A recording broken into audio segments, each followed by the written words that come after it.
The year I died was the year I loved him the most. Pay County. To comfort his white moonlight. Locked me in the basement for an entire day and night. Later, the electric wires short-circuited, and a fire broke out. I suffocated inside.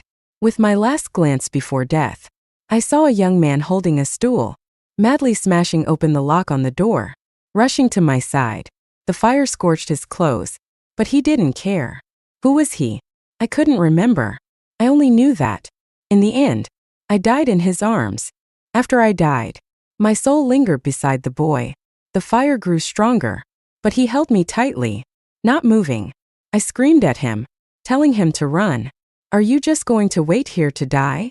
But I knew he couldn't hear a ghost's cries. Finally, the fire truck arrived, and a dozen firefighters carried him out together. So, I finally left that damn basement. Outside, the sun was bright. It was a good day. I saw Pay County, pacing anxiously outside the villa, grabbing people and asking, did the girl in the basement make it out? Oh, he still didn't know I was dead. You see, this boy I liked for 10 years, even as I was swallowed by flames, didn't dare rush in to save my life. My body was still held in the young man's arms. Ignoring everyone, he walked straight to a black car, opened the door, and placed me in the passenger seat, even thoughtfully fastening the seatbelt for my lifeless body. Then, the car sped off, leaving the villa behind. With the dead girl in his arms, the boy fled. Like a scene straight out of a movie, we left the city. The scenery outside slowly turned into fields and villages. Then the beach. He arrived at the sea, an undeveloped, deserted shore. Finally, the car stopped. He carried me out, walking slowly into the depths of the ocean until we both sank beneath the water. He said, Jiang-hee, I am Lin Zhou. Do you remember me? Could it be a confession? Confession. Confession. I opened my eyes and found myself standing in a high school classroom, surrounded by 17 or 18-year-old classmates. A girl pushed me and said, Jiang-hee, is that a love letter in your hand? A crumpled piece of paper was twisted in my grip, the envelope addressed neatly to Pay County. I had returned to the day in high school when I confessed to Pay County. It was Friday afternoon, nearly time for dismissal. In 5 minutes, Pay County would enter the classroom, and I would hand him this letter in front of everyone. What did he say back then? Oh, he said, sorry, I don't want to date right now. No, I shook my head. You got it wrong. Just then, Pay County entered from the doorway. Someone called out, Pay County, Jiang-hee wants to talk to you. In a teasing tone, I tore the letter in half and calmly said, it's nothing, everyone's just joking. I tossed the shredded paper into the trash. Pay County looked at me for a moment, then returned to his seat. The onlooker sighed in disappointment. Oh, I thought there was going to be some drama. Guess not. I flipped through my book, waiting for the end of the day. Everyone was happily packing up, but I had a vague feeling that I'd forgotten something. Maybe, back then, it wasn't important, so it got buried in the river of memories. Until the homeroom teacher entered. I suddenly remembered. It was him. The classmates muttered, look at the time. It's almost dismissal. Our homeroom teacher frowned. Our school was a private elite institution, attended mostly by the wealthy, so he had a hard time managing the students. He gestured to someone outside the door. Come in. He walked into the classroom. Lin Zhou, I remembered. He was a transfer student who joined in senior year from another city. He always wore a washed-out uniform and carried an old, worn-out backpack, different from the opulent style of everyone else. Perhaps because of that, he rarely spoke and was often isolated, always sitting at the back, working through practice problems. But his grades were excellent, consistently in the top 3, especially in subjects like physics, where he almost always scored full marks. Lin Zhou bent slightly and introduced himself. My name is Lin Zhou. Zhou, as in water can carry a boat or capsize it. I transferred here from Chu City. The teacher nodded, pointing to an empty seat in the back. You can sit there. Lin Zhou walked slowly across the room to his seat behind me. He carefully placed his books on the desk, looking a bit nervous but also a little lost. It was fine, though. At 17, we still had time, a chance to start over. After the teacher left, the class grew noisy again. everyone turning back to look at Lin Zhou with curiosity. A notorious troublemaker named Fu Sheng walked over and asked him, Chu City, that's the coal mining city nearby. Right. My family has a business around here as well. What's your father's name? Maybe my parents know him. Lin Zhou pinched his fingertips. A bit flustered, he murmured, my dad doesn't run a business. He just. Could he be digging coal down in the mines? Fu Sheng picked up where he left off and laughed. Around here, plenty of people learned early on to fawn over the rich and look down on the poor. Many found it amusing and came over to watch. Making Fu Sheng even more smug, he picked up Lin Zhou's book and sniffed it. It really does have a musty smell, he sneered. Laughter rang out, cold and mocking. I couldn't stand it anymore. I stood up and splashed water from my cup over Fu Sheng's head. What are you? A dog? Sniffing like that? Fu Sheng glared at me, soaked and humiliated. He rolled up his sleeves and angrily shouted, Jiang He, are you looking to die? Sorry, but I already have. Maybe the Jiang He from high school was shy and reserved, but not the Jiang He who had lived for 28 years. I smiled. Yeah, looking to die. But we didn't end up fighting. Pei County walked over, frowning as he looked at me. What's wrong with you today? Go home. Pei County was the class monitor, and his family was the most influential in the entire southern city. Naturally, Fu Sheng wouldn't pick a fight with him. Yet, seeing Pei County only made me remember that towering inferno and the suffocating smoke that choked me to death. I told him, let's not go home together anymore. I'm staying to do problems and prepare for the college entrance exam. Pei County huffed, giving me a strange look. Jiang He, what's gotten into you? Just don't want to see you anymore. I pointed to the classroom door. Can you not disturb my studies? There's someone waiting for you outside. The class beauty from the next class. He Shermeng. Pei County. He Shermeng. And I grew up together. Our families did business together and often interacted. I used to think Pei County treated me well, calling me little sister he. But of course, he only saw me as a sister. The one he liked was always He Shermeng. He Shermeng waved from the doorway, calling, Peiji, what are you two talking about? Are you coming or not? Pei County glanced at me, tapping his finger on my desk. If physics is too hard, I can tutor you over the weekend. Then he grabbed his bag and headed toward He Shermeng. In the end, it was just Lin Zhou and me left in the classroom. The clock ticked on, and behind me, I heard the faint scratching of Lin Zhou's pen on his notebook. My impression of him had always been that of a diligent student. But Lin Zhou, I wonder, what do you see when you look at me?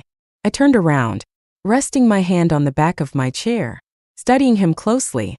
His eyebrows and mouth started to blend with the image of that man holding me in the fire. He said, Jiang He, I'm Lin Zhou. Do you remember me?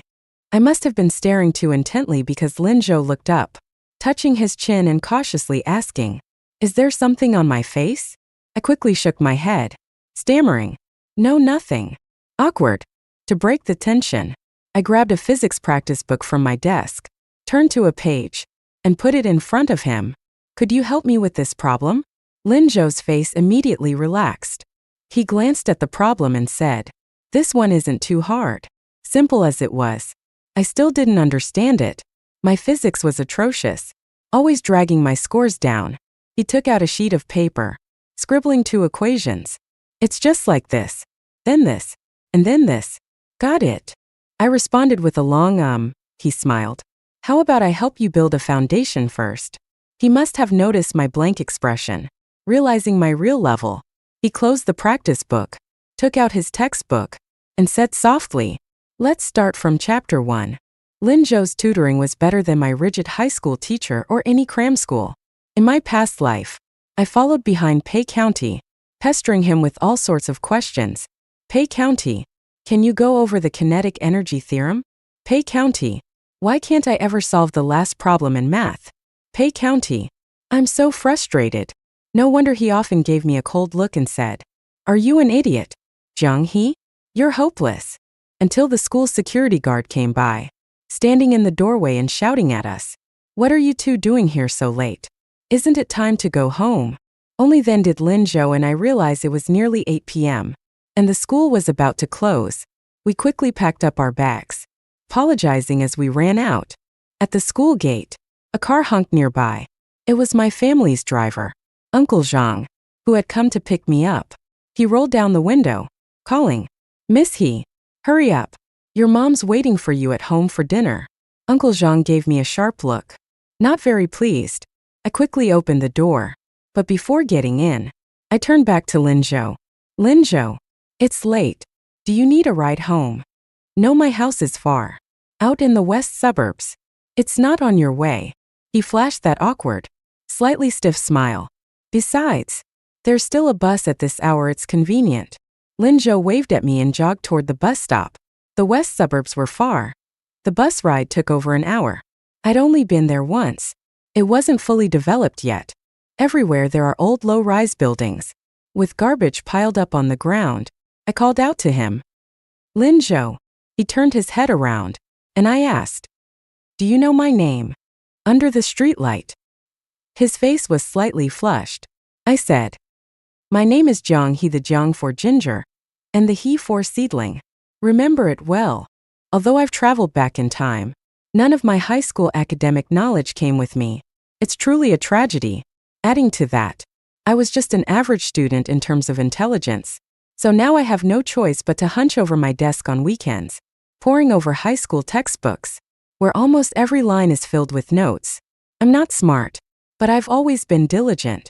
Just as I was immersed in the material, my phone rang, startling me. It was He Meng. She sent a photo on WeChat, a picture of the library study room with several books and 2 cups of milk tea on a desk, along with an unhappy emoji. "Little He, come keep me company. It's boring studying on the weekend, and I'm not even a cultural studies student. Are you coming?" He Meng is a dance major. Pei County sure is something.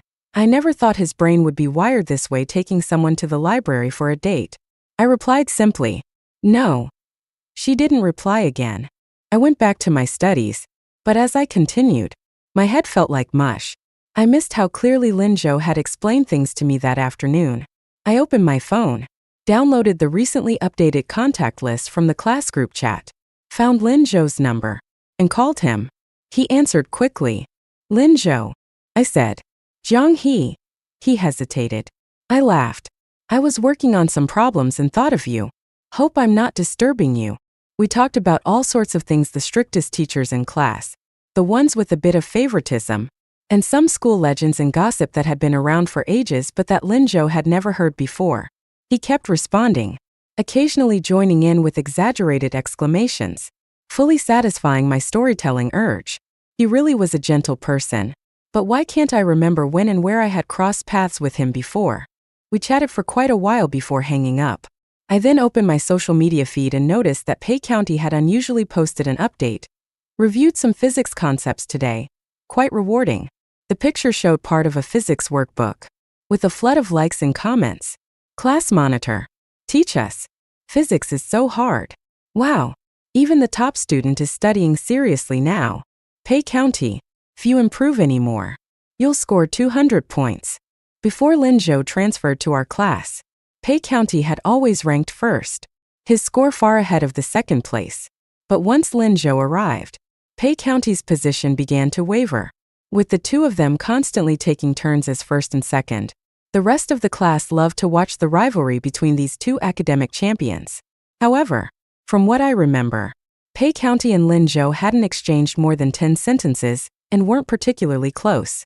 I felt a bit guilty for bothering Lin Zhou for so long, so that evening, I rummaged through the kitchen for ingredients and baked a box of cookies to give him as a gift. In the past, I'd often tinkered with these little things, even bringing my baked goods for Pei County to try. However, I once visited his office and accidentally saw a drawer full of my cookies, barely touched and some even moldy. Only then did I realize he never really liked the things I made. My mom heard me in the kitchen and came down, frowning. "Pei County doesn't even like these. Can't you make something else?" "Who says this is for Pei County?" I said, proudly lifting my head as I packed the cookies in a box.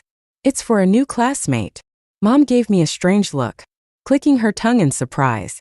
The next day during break, I turned around and placed the cookies on Lin Zhou's desk. He carefully opened the box, his eyes lighting up, looking both surprised and delighted. yet a little unsure. He said, "Jiang-hee, you're the first to ever make me cookies. How nice it feels to have my work appreciated." Just then, Pei County came out of the teacher's office with a stack of papers. As he passed by, he paused, glanced at us, and suddenly asked, "Did you make those cookies?" He startled both Lin Zhou and me. Pei County stared at the cookies for a moment and said, "Jiang-hee, didn't you once say you'd never give your handmade treats to anyone?" I scratched my head, remembering that when I chased after Pei County in high school, I did say something like, "Pei County, no one else will ever taste my handmade treats." How silly of me, I thought, feeling a bit embarrassed as I lowered my head, not wanting to talk to him. Since I didn't respond, Pei County turned his attention to Lin Zhou instead. "I hear you're good at physics," he remarked, placing the papers on the desk as if choosing a random topic. Lin Zhou shook his head modestly. "Not really. Just average." "No need to be so modest." Pei County pulled out a paper from the stack and handed it to him. 98 points, quite high. This was your entrance test paper when you transferred, right? I just picked it up from the office along with the quiz results. I leaned over to look. Apart from a few points deducted on the last problem, the rest were all perfect scores. Pei County pointed to the marked problem and said, "This is a physics competition question. Take another look at it." In my past life, Pei County always had private lessons with outside tutors for subjects like physics. Preparing for the physics competition, he eventually won an award, which even boosted his college entrance exam score. Seeing my attentive listening, he flicked my forehead and asked, "Jiang-hee, do you understand?" Annoyed, I glared at Pei County. "Don't underestimate me. Don't think I can't make progress." Unexpectedly, his smile softened a bit. "Why didn't you come to the library this weekend? Didn't I say I'd help you with your questions?" This was the first time he said something like that, but I shook my head. "If I don't understand, I'll just ask Lin Zhou. He sits right behind me." Pei County's expression froze. He glanced at me, then at Lin Zhou, but said nothing. Holding his papers, he walked away, stopping only a few steps away to turn back and say coolly, "Jiang-hee, Meng's party next Saturday, you have to show up." Right. Meng's celebration party would be a turning point. Meng was an art major, so her academic requirements were low. As long as she did reasonably well, she could get into a decent school. In my last life, she outdid herself and received offers from a few reputable dance schools. Her father threw a banquet at a 5-star hotel to celebrate, even giving her 2 days off to party with friends, with the condition that she couldn't stay out overnight. Her dad's rule made sense. Meng had many friends from all walks of life. She rented a luxury suite in a KTV for the party, and I went as well. There were classmates from our school and some friends from her external art classes. The atmosphere was chaotic and noisy. Pei County and Meng were at the center, being cheered on to sing a duet. Near midnight, my mom video called me. Meng saw the caller ID and said, "Your mom went shopping with mine today. They're probably at your place playing mahjong now." I turned off my phone. "Don't answer, or she'll definitely try to drag me home through you." But I was the obedient type, so I answered. As expected, it was my mom and Meng's mom. Meng's mom, with her loud voice, scolded us over the noise. "Meng, do you know what time it is? Are you coming home or not? Tell me where you are. I'll send the family driver to pick you up." Meng rolled her eyes and grumbled, "Mom, stop nagging. Let me have one night of fun after exams. I'm not going to get hurt." The two of them argued back and forth, until finally, her mom declared, "If you don't come home tonight, don't expect your allowance next month." Meng, who got a hefty monthly allowance of 50.000 yuan, fell silent at that. She ended the call, mumbling about her night being ruined. Pei County then walked us downstairs and waited with us in the lobby until Uncle Zhang arrived to pick us up. Meng didn't speak to Pei County the entire time. She was upset. During the call with her mom, she had signaled to him, hoping he would say something on her behalf, even just to reassure her mom by saying he'd look after her tonight. Meng's mom adored Pei County and even had hopes of pairing them up, so if Pei County had said something, her mom might have agreed. But he remained distant and indifferent that night, leaving Meng with no choice but to come home with me.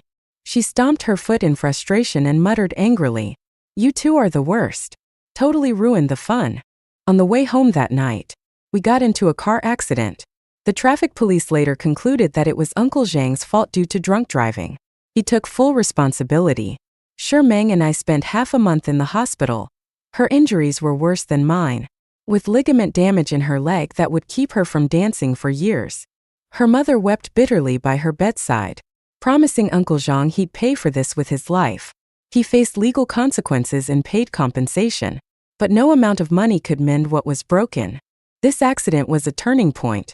Without it, Meng would have stayed in the country, and the three of us would have continued our friendship as it was in high school. A few years later, Pei County might have ended up with Meng. It would have hurt me, but after crying it out, I would have gladly given them my blessing and moved on with my own life. But that accident changed everything. Meng abandoned dance school and went abroad to study art. Pei County and I went to the same city for university and saw each other occasionally. He knew I had feelings for him, but his most frequent words to me were, "Jianghe, do you really think you're doing right by Meng?" Guilt haunted both of us. He would fly across half of China to buy almond cookies from Macau for Meng and mail them overseas. He'd also set his alarm and stay up late to get Jay-Chou concert tickets for her, just because she mentioned wanting to see him live. And gifts for holidays, birthdays, and anniversaries were never missed. Later, after living abroad for a few years, Meng returned to China, and Pei County gathered their old friends to throw a celebration for her. The party lasted until dawn. After singing a song, Meng suddenly held the microphone and asked me, "Jianghe, you've been graduated for so many years, does your mom still care if you come home at night?" That moment, the air grew eerily silent. I knew she had never truly forgiven me. Pei County helplessly called her, "Meng, Pei, don't interrupt me," she snapped, having had a bit to drink. Her tone grew aggressive. "Jianghe, aren't you the obedient one? You don't fit in with us anyway. Why not lock you up in a little room on your own? You'd probably be happier there." She clung onto Pei County's arm, her voice sweet yet mocking. I had no words, feeling an urge to argue but also guilt that silenced me. Pei County sighed, glanced at me, then took out the key and locked me in the basement with Meng's assistance. Meng tapped on the basement door and laughed, calling, "Jianghe, I'll let you out when the party's over." I didn't know why her party went on for so long, but I only knew that a fire broke out. In this new life, I wouldn't let the tragedy happen again. I knew it was almost impossible to stop Meng from celebrating her exam results, so I chose not to attend myself. Without me, Uncle Zhang wouldn't drive to pick us up. On Saturday night, Pei County called, asking, "When are you coming over?" It was noisy on his end, and I barely made out his words. "I'm not going. I'm studying," I said. After a brief silence, Pei County coldly replied, "Suit yourself," and hung up. I figured that my reputation as a hard-working bookworm was now firmly established. Around midnight, I went downstairs and saw Uncle Zhang in the kitchen, video calling an old friend from his military days, chatting and drinking. He waved when he saw me. "Xiaohe, why aren't you asleep yet?" I opened my mouth, hesitant, but eventually said, "Uncle Zhang, you're getting older now. Maybe drink a little less in the future." In the living room, a few ladies were cheerfully playing mahjong. Meng's mom had just won a hand, and her luck was strong. She glanced at the time and suddenly remembered, "Oh, Meng went out to celebrate tonight. I wonder if she's back yet. Let me give her a call." But her phone was off, and every call went unanswered. One of her friends playfully teased, "It's your turn to deal. Winning money and now you're running away." Meng's lying in bed. I watched the clock as time passed by. The night outside was calm, just like any other. Slowly, I drifted into sleep. The next morning, my mom woke me up. "Jianghe, come down for breakfast." It was only 8 o'clock. Groggy, I grabbed my phone and started scrolling through my feed. One of my classmates had posted, "Our school beauty and top student perfect match." The photo was of Pei County and Meng. They were both dozing on the sofa, Meng's head gently resting on Pei County's shoulder. Likely worn out from the late party, sensing the gossip potential, someone had snapped a picture and shared it online. leading to numerous teasing comments below. I knew something was going on between them, our school's top-tier couple. Seeing the photo, I instantly woke up, sitting up in bed. The car accident really hadn't happened. Shermeng hadn't left the celebration, and everything was fine. Excited, I quickly liked the post and added, "This is wonderful." But moments later, when I refreshed, the post was gone. Pei County then called me. "Jiang he said in an inexplicably gentle tone. "Last night things got pretty wild. I left midway and didn't join the rest of the fun." I didn't know why he told me that. He chuckled. "I thought you'd come. If I'd known you weren't going, I wouldn't have gone either." I scratched my nose, unsure how to respond. After a pause, I said, "If there's nothing else, I'm going to have breakfast." He replied, "See you at school tomorrow." Though the photo had been deleted, rumors spread quickly, especially since many classmates had attended Shermeng's party. On Monday, I could feel the buzz of gossip among everyone, but I kept out of it. After all, the monthly exams were coming up, and it was Lin Zhou's first major exam since transferring schools. The homeroom teacher made a suspenseful announcement about the rankings. "We have a dark horse in the class this time. Competition is what drives improvement." "Right." He paused. Lin Zhou came first in the grade. The class erupted. For the first time, top-ranking Pei County had been overtaken. Lin Zhou, the transfer student who barely spoke to any of us, had emerged as a rival just before the college entrance exams. Although I already knew Lin Zhou's capabilities, that didn't stop me from feeling excited. I turned around, reaching out in excitement to ruffle Lin Zhou's hair. "Lin Zhou, you're amazing." His hair became a mess, but he wasn't upset, he just smiled gently. My desk mate, however, couldn't stand it and nudged me with an elbow. "Jiang He, keep it down," he said, giving me a look. "Can't you see that the class monitor is unhappy?" Following his gaze, I saw Peixian sitting by the wall, looking over at me and Lin Zhou with a cold stare. His lips pressed into a thin line, almost frozen into a statue. I suddenly felt a chill, realizing my lack of empathy. Peixian had been the top student for nearly 3 years, and now, he'd fallen to second place. Anyone would be upset in his position, and here I was, laughing without a care. Wasn't that like rubbing salt in the wound? I coughed twice, lowering my excitement a bit, and eventually, Peixian's gaze moved away from me. I breathed a sigh of relief. Thanks to Lin Zhou's tutoring, my grades had improved significantly, and now, every Friday after school, I'd voluntarily stay and study with him for another 2 hours, benefiting from his guidance. Unexpectedly, Peixian also stayed behind. When the bell rang, Shermeng came running to our classroom door. "Pei, let's go home." She waved at him as she used to, but Peixian didn't respond or pack up. Instead, he told her, "You go ahead. I'm staying a bit longer to study." Everyone who hadn't left yet turned to look. "Class monitor, isn't that a bit much? You already have a guaranteed spot, no need to stress us out." Thanks to an award in the Olympiad, Peixian's target university had lowered his required score by 60 points, so even if he didn't do his best, he was assured admission. Peixian ignored them, waited until everyone left, and then moved his books over to sit next to me. Surprised, I asked, Peixian replied naturally, "You're closer to Lin Zhou here, so it's easier for us to discuss problems together." That left me speechless. Should I give you 2 top students some space then? But before I could say more, Peixian took out a question and started discussing it with Lin Zhou. "Lin, do you have a simpler solution for this problem? I feel like I'm overthinking it." Glancing over, I realized it was a question I had gotten wrong on the test. So, I obediently stayed silent and listened as the two of them exchanged academic ideas, taking in their wisdom. By the end of the evening study session, I felt as though my brain cells were in overdrive. Peixian and Lin Zhou often had different problem-solving approaches, and their discussions sparked new insights. Around 8 p.m., Peixian tapped me on the head with his book. "Jiang He, time to go home."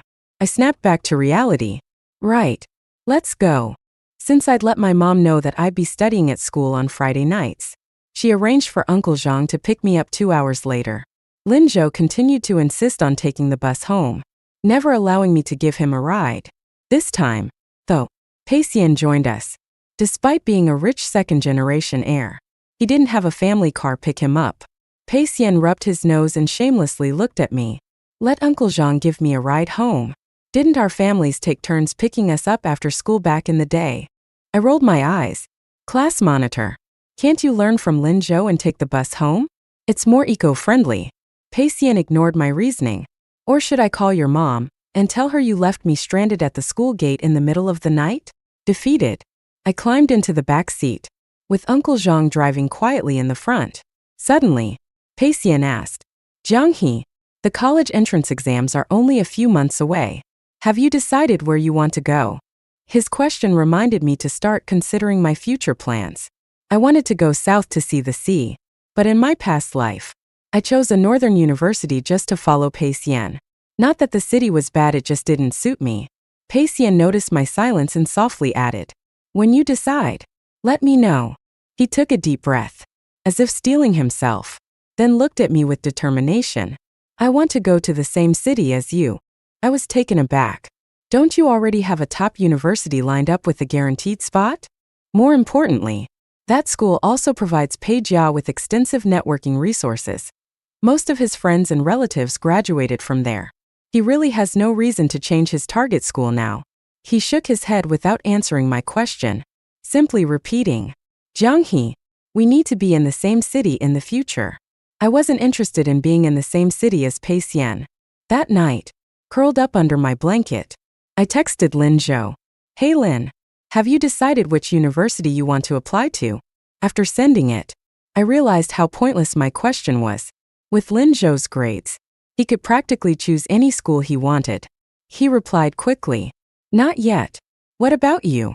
I typed back while imagining, I want to go somewhere warm and humid, where I can see the sea. He responded, Coincidentally, so do I. This guy was clearly copying me. In my past life, I worked hard in high school largely so I could go to the same place as Pei Xian. But this time, I wanted to work hard for myself. In the second semester of senior year, the class atmosphere started becoming more serious. The countdown to the college entrance exams weighed heavily on everyone. Even at our private high school, the principal organized a motivational rally, inviting the top-ranking students to give speeches about their study and test-taking experiences. Naturally, Pei Xian and Lin Zhou, the top academic achievers, were selected as student speakers. I remembered this rally as boring to death. Last time, I endured until Pei Xian's turn, listened to his articulate speech, and then couldn't take any more and slipped out to take a walk on the sports field. I had no recollection of Lin Zhou's speech. Maybe I missed it by leaving early. I regretted it a bit now. This time, determined not to miss it, I paid full attention, waiting for Lin Zhou's turn. However, even after Pei Xian finished, and most of the speakers had come and gone, there was still no sign of Lin Zhou. Just then, one of the event organizers from the student council walked by, and I grabbed his arm, asking, Hey, where's Lin Zhou from our class? He didn't go up. He frowned, annoyed. We tried calling him, but he didn't answer. He's messed up the order we set. What's going on? A sense of unease washed over me, and I sprang up, running out of the auditorium. Where could he be? I pulled out my phone to call Lin Zhou, but just as the student council member had said, he didn't pick up after several tries. With the campus so large, I roamed aimlessly between the school buildings, calling his number repeatedly and trying to reassure myself that he wasn't a little kid. He'd be fine. Finally, as I neared the sports field, a sudden memory flooded back. I remembered sneaking out of the rally after Pei Xian's speech in my previous life, walking to the gym, and hearing strange noises and shouts. Out of curiosity, I approached the window and saw some classmates surrounding a boy, punching and kicking him while hurling insults. At the time, driven by a sense of justice, I barged in, pulled the boy out from the group, and snapped, If you keep bullying him, I'll tell the teacher. Thinking back now, I realized that boy was Lin Zhou. I dashed towards the gym, threw open the door, and saw the exact scene from my memory. Lin Zhou surrounded by classmates, with a few troublemakers from our class, including Fu Sheng, standing among them. So what if your family digs coal? You think you're hot stuff because you're good at studying? Want to give a speech on stage? No way. I just can't stand high and mighty types like you. After getting to know Lin Zhou, I realized his school life was harsher than I'd thought. In a school like ours, with tightly knit social cliques, Lin Zhou was an outlier, a quiet, top-performing transfer student from a poor family who didn't belong to any group and often became a target for bullying. In this life, at least, he had me as a friend. I couldn't imagine how lonely he must have felt before. Maybe that's why he appreciated even the smallest kindness. My act of pulling him out of Fushang's grasp last time had clearly left an impression on him. I ignored Fushang and the others, marching up with determination. Jianghe, what are you doing? Playing hero now? This doesn't match the usual script. He sneered. My timing was off too since the rally had ended. Students were starting to gather nearby. Noticing the commotion and peeking in to watch. Seeing the audience, Fushang looked even more excited. Jianghe, I've known for a while that something's up between you two. Admit it. You're into him, right? If it were anyone else, I'd leave Lin Zhou alone. But it had to be you. So, if you admit you like him, I'll apologize. Our school loved gossip, and the surrounding students all began murmuring in excitement. Who's that? Oh, it's Jianghe from class 4. And Lin Zhou, our top student. Lin Zhou tugged at my hand, his face pale. Forget it. Jianghe, don't trouble yourself. There are so many people here. What could he possibly do to me? But I'm the type who can't resist a challenge. I squared my shoulders and said boldly, so what if I like him? Is having a crush a crime? Which school rule says we can't date? Admitting it so openly wasn't as hard as I'd imagined. Everyone looked stunned. No one made a sound, not even the usual cheers from the onlookers. It was Fushang who broke the silence first. Stuttering, Jianghe, a hero among women. What are you doing? Gathering a crowd in the market? That moment, an abrupt voice came from the back of the crowd. It's not even the college entrance exam yet. It was the student council president, who pointed at Fushang and his group, speaking sternly. You're about to graduate, and you're still bullying your fellow students? Haven't you read the school rules? Don't you know that bullying is strictly prohibited at our school? The crowd instinctively parted to make way. The president continued. This is one of the most important rules in our school's code of conduct. Although bullying and exclusion of weaker students happen privately, it rarely reached the school authorities. But this time, Fushang would be in trouble. The president pointed at each of them. You, and you. All of you come with me to the principal's office. After calling out names, the president turned to someone behind him, saying, Pei Xian, I'll go talk to the teacher first. Are you coming? That's when I realized Pei Xian had come with the student council president. He had been standing in the shadows, and I hadn't noticed. Pei Xian shook his head, then suddenly pointed at Lin Zhou. Let Lin Zhou come too. After all, he's the one involved, and he can clarify things. The president nodded and waved his hand, signaling them to take everyone away. Fushang yelled for help. I don't want to see the disciplinary director. The president patted his head. That's not up to you. The onlookers, seeing that the main event was over, quickly dispersed. I had planned to wait for Lin Zhou outside the office, but just as I was about to follow him, someone suddenly grabbed my wrist. It was Pei Xian, looking at me with dark eyes. Jianghe, come with me. I noticed that his face was as pale as paper, and his lips trembled slightly, as though he was holding back some intense emotion. What's going on? I whispered.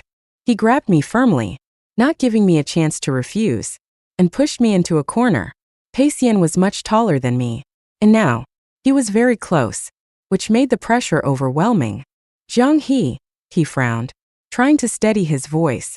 I understand you wanted to help Lin Zhou today, but you could have called a teacher or called me. You didn't need to do it this way. Oh, I see. I realized. He thought I was just trying to help out of kindness, that my confession of liking Lin Zhou was a strategy to help. I smiled. Pei Xian, you're wrong. I didn't help out of the kindness of my heart. I really like Lin Zhou.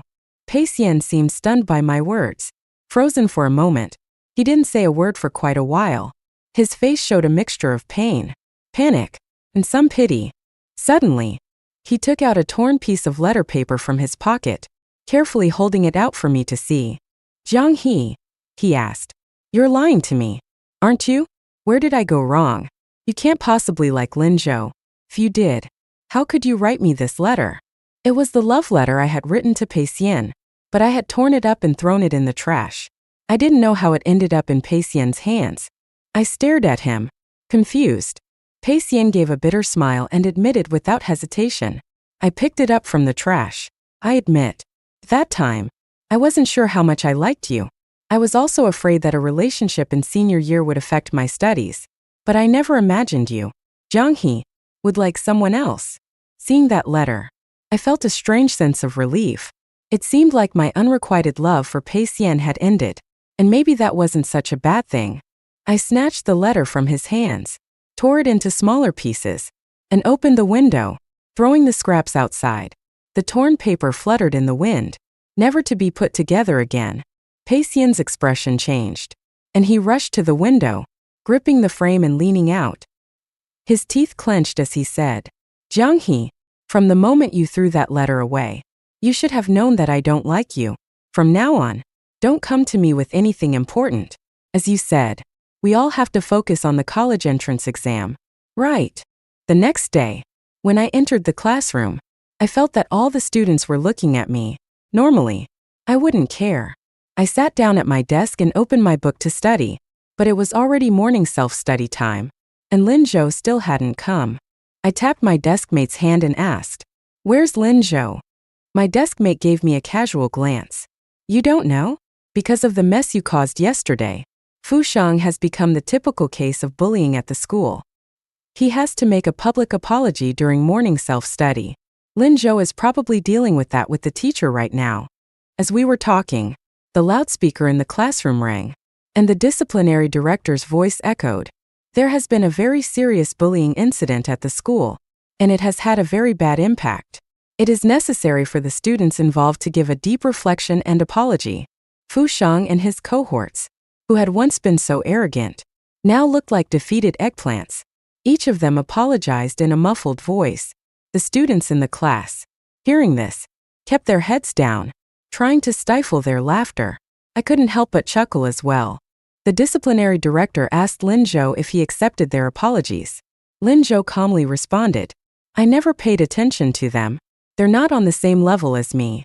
No matter how loudly they act up, what does it matter? I almost wanted to clap for him under the desk, but the next moment, he suddenly turned to me and said, Jiang He, I feel that I should be the one to confess.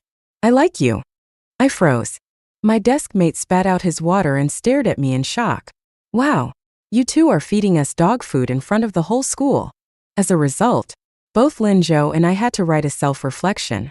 But the two of us can grow up openly and hold hands on campus. Although early relationships seem to be detrimental to studying, my boyfriend is the top student in the year. How could I not take advantage of such a big buff? With his companionship and explanations, the science subjects I was monitoring seemed to become more vivid. The whole second semester of senior year didn't seem as hard to endure. Time passed quickly. Then I suddenly realized I hadn't paid attention to Pei Xian in a long time. He no longer stayed behind for self-study during lunch or afternoon breaks. Even when he passed by me and Lin Zhou on campus, he would lower his head and walk past quickly. It seemed like he was really putting into practice the words I had said before no longer bothering me. When the college entrance exam results came out, I was at an internet cafe, teaching Lin Zhou how to last-hit minions. Suddenly, the class group chat exploded with messages. Someone posted a message saying, Help! The exam results are out.